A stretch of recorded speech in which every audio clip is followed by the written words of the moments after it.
Big news today, the January 6th committee could call former President Donald Trump and former Vice President Mike Pence to testify.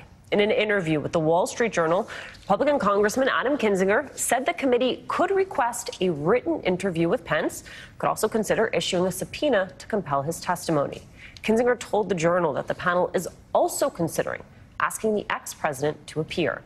This news comes as we wait for an official announcement of the next hearing the committee plans to hold, reported to be 1 week from tonight in prime time. So what do we make of the committee's movement today, and what can we expect in the next hearing? For answers, I am joined by Danya Perry, former prosecutor and Deputy Attorney General for the state of New York. Matt Miller is the former chief spokesperson for the Department of Justice under Attorney General Eric Holder. It is good to see you both. Danya, I'm going to start with you. How likely is it for Pence to be called, and how would a subpoena for his testimony work if it did come to that? If Adam Kinzinger said it's likely, then I have no reason to disbelieve that. He certainly would have a lot to say, and has shown less political courage than I think a lot of Americans would like to see in the aftermath of the January 6th insurrection. And so the hearings have had a way of prying loose certain witnesses. We just saw Pat Cipollone finally give testimony, and I mean, even Steve Bannon has purported at least to want now to speak to the committee, although I think we have good reason to be skeptical of that. But one advantage of these hearings is that as information has come out, it appears that witnesses are looking inward and also outward and wondering which side of history they'd like to be on. So perhaps the former vice president will testify voluntarily, which I'm sure the committee would prefer. Otherwise, the subpoena would work just as any other subpoena to any other witness would work. And whether it's written testimony or it's recorded testimony, that's up to the committee and Mr. Pence and his attorneys. But certainly, Danya, when you say written testimony, can you walk us through what that is, how that's different from the depositions we're now used to seeing at the hearings? Sure. It's just another form. It's the provision of written questions and written answers. I believe former President Trump did that in connection with some of the Mueller proceedings. It is done less typically than a recorded and oral deposition, and it is just something to be negotiated between the parties. So we haven't seen many of them, or at least we're not aware of many of them, but it may be that that it's more palatable to the former vice president to provide testimony in that form. And certainly that's what Mr. Representative Kinzinger has alluded to. Matt Miller, there's also news broken by The Intercept, confirmed by several other outlets, that Secret Service messages were deleted after oversight investigators requested them. The agency says it was the result of a, quote, device replacement program, but I wonder what you make of it, how serious it is.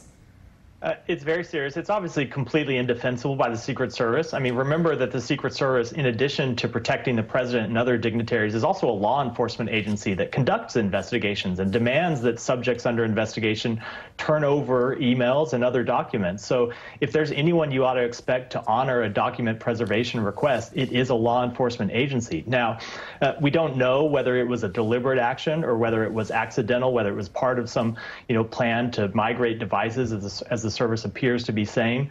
I will say, based on my time in government, usually when you have to choose between whether it was an act of incompetence or an act of malfeasance, you will never go broke betting on incompetence. But the bottom line is we don't know the answer, and the Inspector General needs to find out the answer.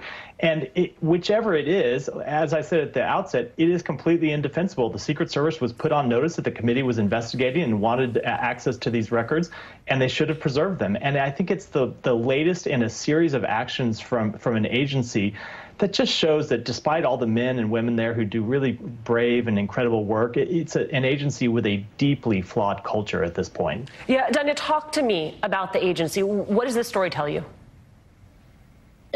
Well, as Matt just said, it is a gross dereliction of their responsibilities at best.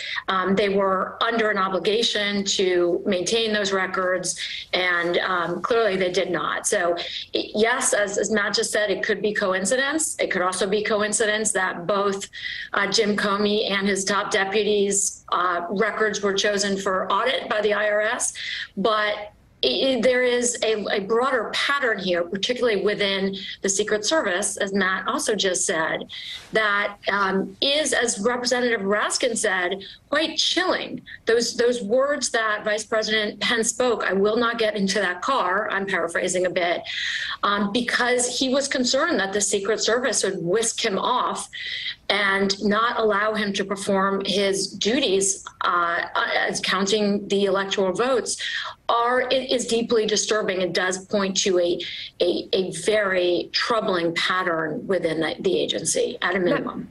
Matt Miller, I'm sorry. I don't know if you heard the audio at the top, the leaked audio from Steve Bannon sort of talking through his and the president's plans for post-2020 election. Greg Sargent over at the Washington Post argues that that audio is particularly bad for Trump because of the premeditation it shows. I wonder, sort of the fact that they were saying all of this out loud in rooms, how much further does it advance a potential prosecution of Trump himself? I think it advances it. I think the important thing we'd want to know is what Steve Bannon said to the former president. Remember, we found in the last committee hearing that the two of them did talk. We don't know what that conversation was about because, of course, Steve Bannon defied his subpoena to come and testify before the committee.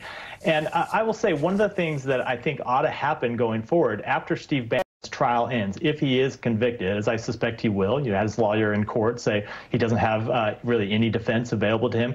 If he is convicted, the Department of Justice can then put him in the grand jury and make him testify. Now, we've not seen that sort of aggressive investigation by the department so far, but there certainly ought to be one. And if there is one, Steve Bannon ought to be one of the first witnesses they put in the grand jury to tell exactly what he said to Donald Trump and what Donald Trump said to him.